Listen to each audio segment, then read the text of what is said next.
I will conclude on a major concern about our cocoa farmers. The majority leader 3 weeks ago, Mr. Speaker, the majority leader 3 weeks ago promised this House that the minister will come and brief this House on the cocoa situation.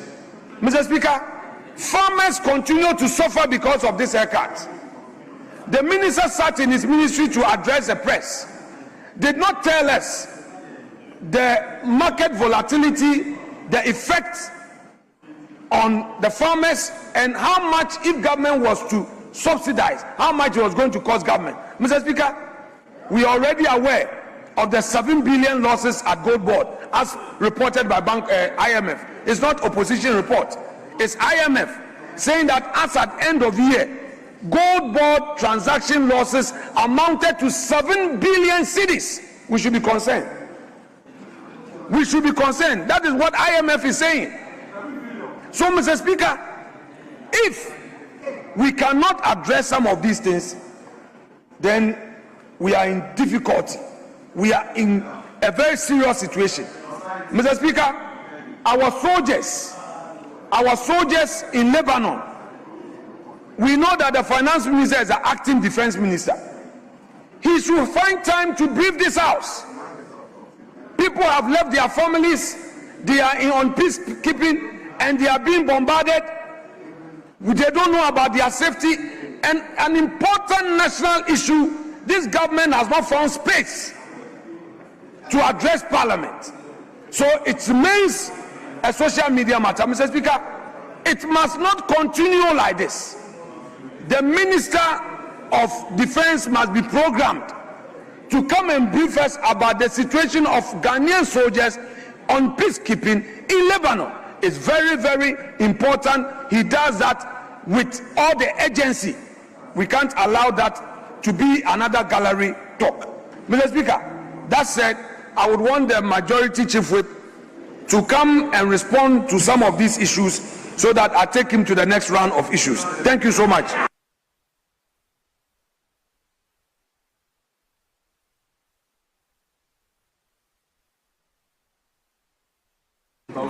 Speaker, I thank you for the opportunity to respond to some concerns raised by members. But, Speaker, I'll be guided within the terms of Order 216 of our standing orders in responding to the issues raised.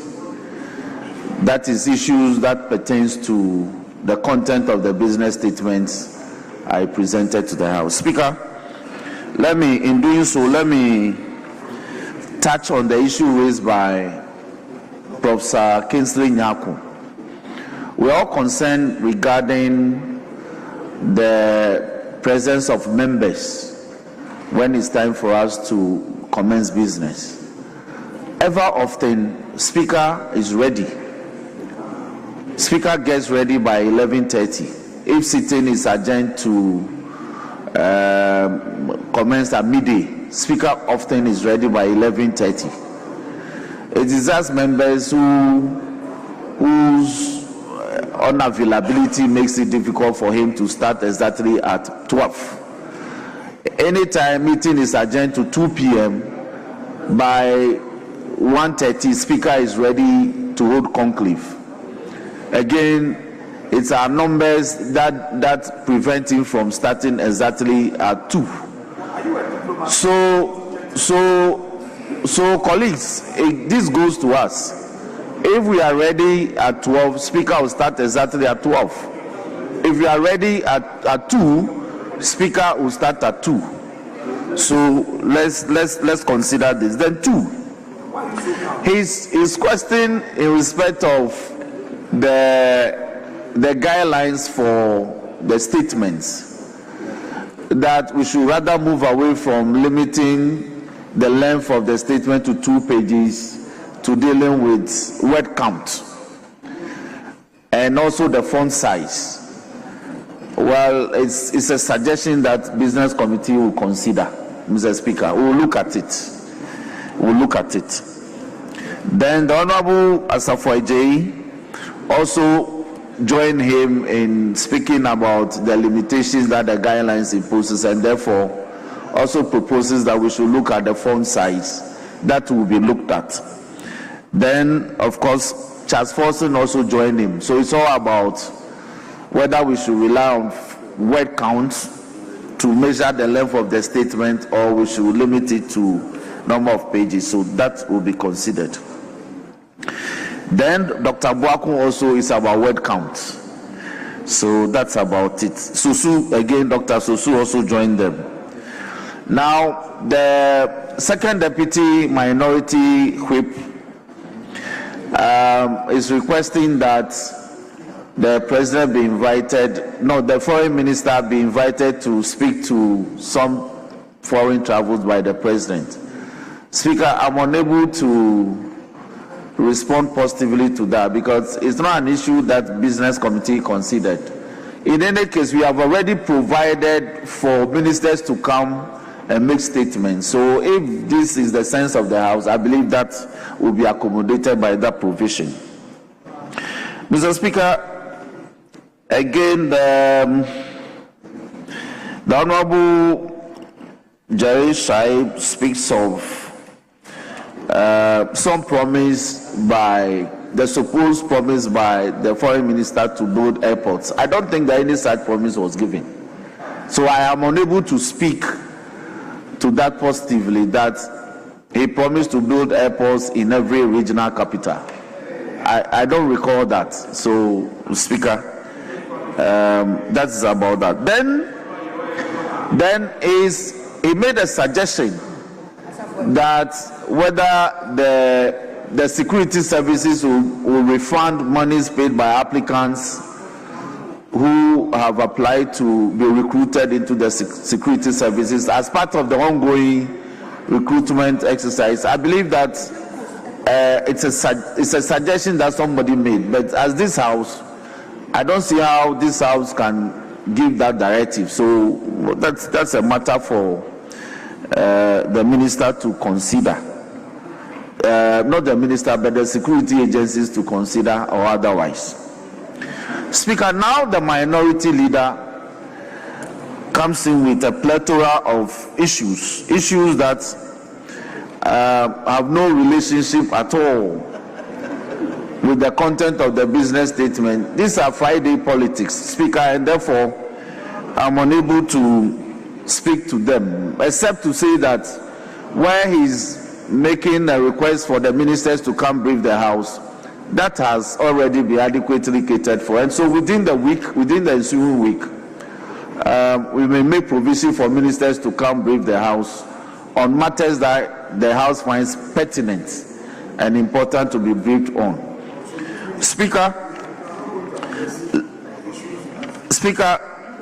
save that it's a matter of record that the Public Utilities Regulatory Commission has announced a reduction in utilities from the first day of April 2026. I'm also not aware that utilities have been increased. Any announcement have been given by the utility providers. Speaker, on this note, Mr. Speaker, I believe that I have responded adequately to all the issues raised that had some relationship with the business statement as presented. Speaker, I thank you for the opportunity.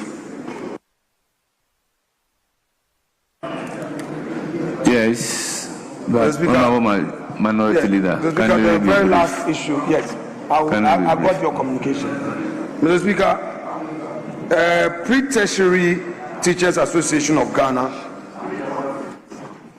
this week expressed a concern over delays in placing teachers recruited since 2023 September and 2024 on national scale salary, leaving some owing as much as 10 to 14 months of arrears.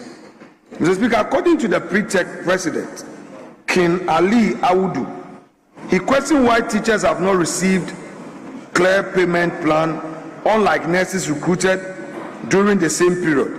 And he also rejected claims that teachers lacked financial clearance, stating that approval existed and has since been renewed. Meanwhile, GES, Mr. Speaker, has warned teachers against picketing during working hours and advised them to use official channels to address their concerns. Mr. Speaker, I am happy seeing my big brother, the Honorable Minister of Education. I'm happy seeing him in the chamber. I think this is an opportune time for the majority leader to program him to fully brief us on this situation. Mr. Speaker, you cannot use administrative fiat to deny somebody his constitutional bona fides. That right to demonstrate, to picket, is being denied teachers. Mr. Speaker, that you are issuing threats when you are not there. The Director General of GS, he's forgotten you yourself, you are a lawyer, and you would embrace in your practice. You practice in the area of human rights, and a constitutional bona fide is being denied. Mr. Speaker, this is unacceptable, and the minister would have to come and brief us on this matter. Mr. Speaker, on the issue of the nurses, if they are getting a better treatment by way of their arrears, why can't you do the same for teachers? And Mr. Speaker, the minister is only telling the media that as for him, he is there. If he is there, he doesn't have a problem. The problem is the finance minister. You need to reconcile. You sit with him at cabinet. Now you have just come. We will spare you. We will not put too much pressure on you. But Honorable Minister, the teachers need clearance. Put pressure on the finance minister. He's your junior brother. Tell him to approve for you to recruit. It's not enough to tell the media that it's not your responsibility. That's unacceptable, Honorable Minister of Education. I'm sorry, today is your first day at work, but we need to do our job. The teachers are suffering. Yes, of course, we all know the situation, and we wish him well. He's our brother. Mr. Speaker, we need the teachers to be employed. They need to be recruited. Is it a sin to train as a teacher? Didn't you promise employment? And then all that the minister says is that the finance minister has not given clearance. You sit in cabinet with him, talk to him, and engage him, and get him to give you clearance. Instead of you people paying attention to the critical issues in the economy, you are fighting over who will succeed President Mahama.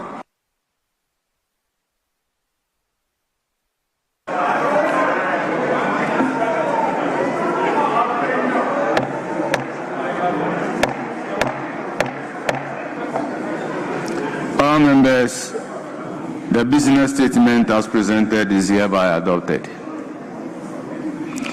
Yes, majority. Chief Whip. Speaker, any indication? Yeah. Speaker, may we take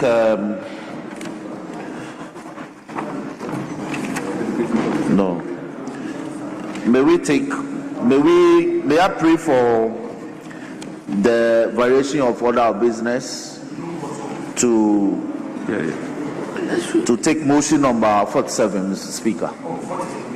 Mr. Speaker. Sorry.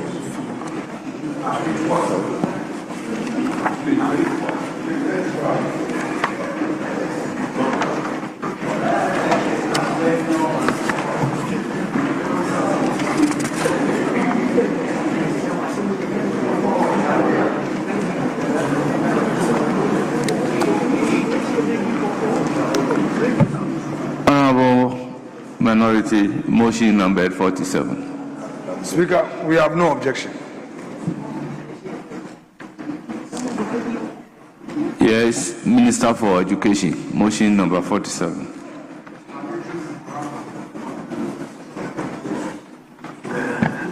Mr. Speaker, let me thank you for the opportunity.